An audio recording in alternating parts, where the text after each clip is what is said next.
Hi there, this is also a new process video.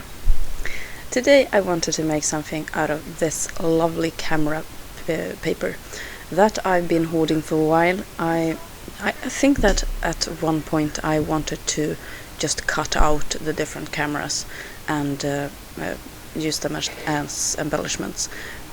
But then again, how many camera papers can you save for this purpose? I realized that I have been collecting camera papers for the last year when the industry finally realized that cameras is something that's very dear to every scrapbooker.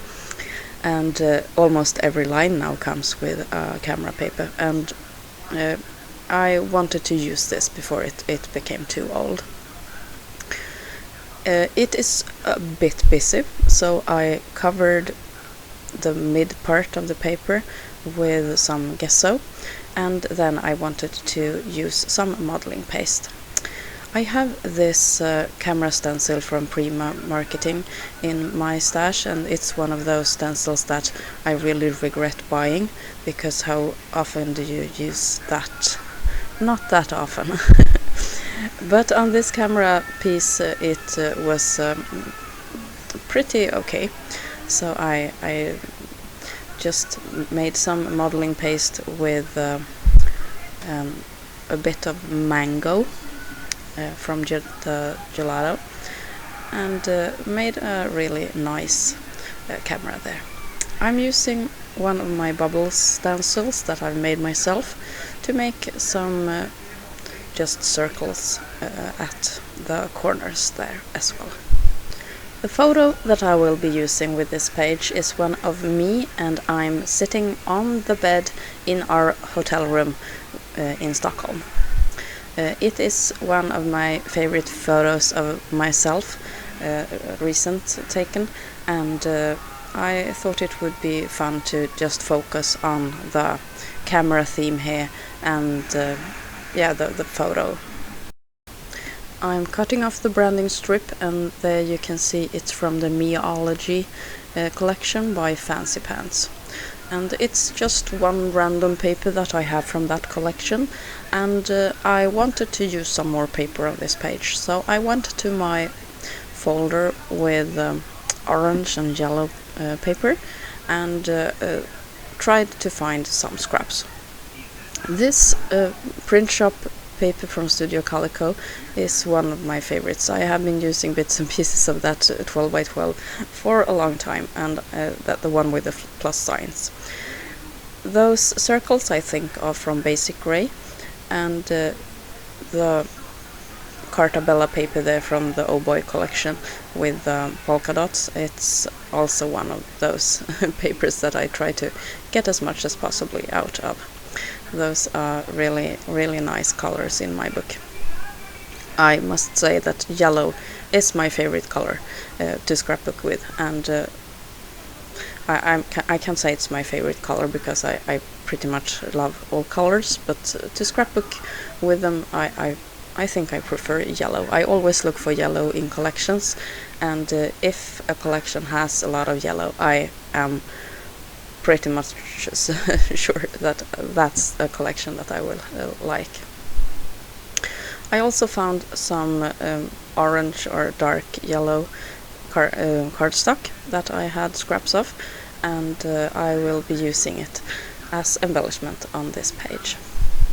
I'm mounting the photo onto pieces of these deep or dark yellow pages, and I will be making a photo block cluster just to frame the photo and also bring some more orange into the page. When I first started scrapbooking and it became more and more popular with layering, I thought that was such a waste of paper. But I realize now that layering doesn't need to be a waste of paper, and the feeling of a layered piece doesn't need to be for real.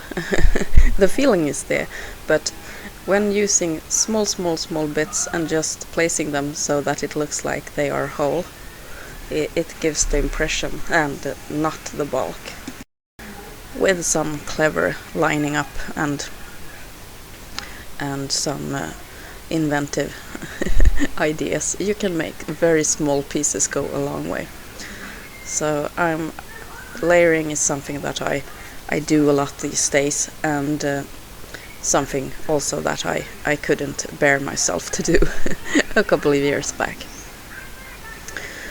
I wanted to add not a frame but the two borders, top and bottom, and I used orange piece of thin washi tape.